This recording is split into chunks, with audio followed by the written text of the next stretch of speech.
Ever wondered how piecemeal acquisition affects shareholdings? Let's break it down.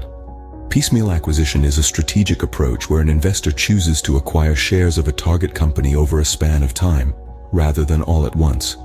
Imagine you're eyeing a cake in a shop window. Instead of buying the whole cake, you buy it slice by slice every time you pass by. That's piecemeal acquisition for you, but with companies instead of cakes.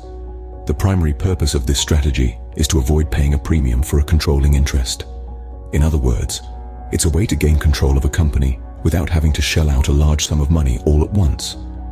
This gradual acquisition allows the investor to slowly increase their stake in the company, often without stirring up too much attention.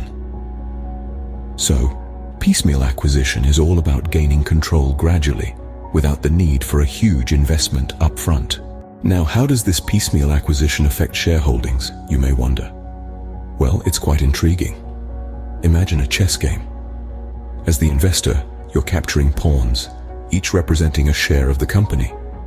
With each pawn you capture, your control over the chessboard, or in this case, the company expands.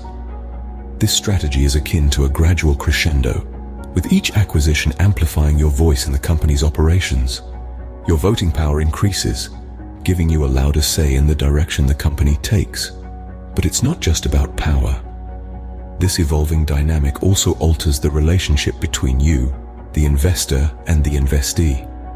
It's no longer a distant investor-company relationship. It transforms into something more intimate, more involved. It's like moving from being a spectator in the stands to being the coach on the field. With this strategy, the investor is in a position to exert more control over the company and its operations. But what are the accounting implications of piecemeal acquisition? Well, let's delve into that. One key factor in piecemeal acquisition is the computation of goodwill. Goodwill is the surplus paid over the fair value of net assets during the acquisition. This is recorded on the statement of financial position and is subject to annual impairment tests. Now let's talk about accounting treatment. The increase in controlling interest from a piecemeal acquisition is accounted for as an equity transaction.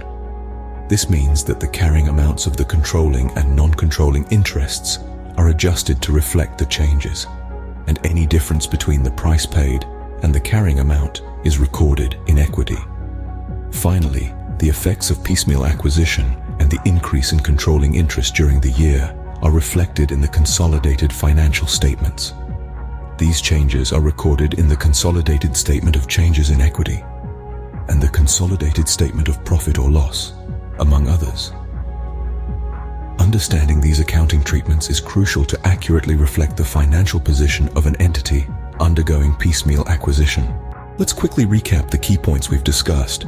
Piecemeal acquisition alters the dynamics between investor and investee, often escalating controlling interest. It also necessitates calculating goodwill on consolidation and adjusting consolidated financial statements. That's all about piecemeal acquisition and its effect on shareholdings. Keep tuning in for more insightful financial concepts.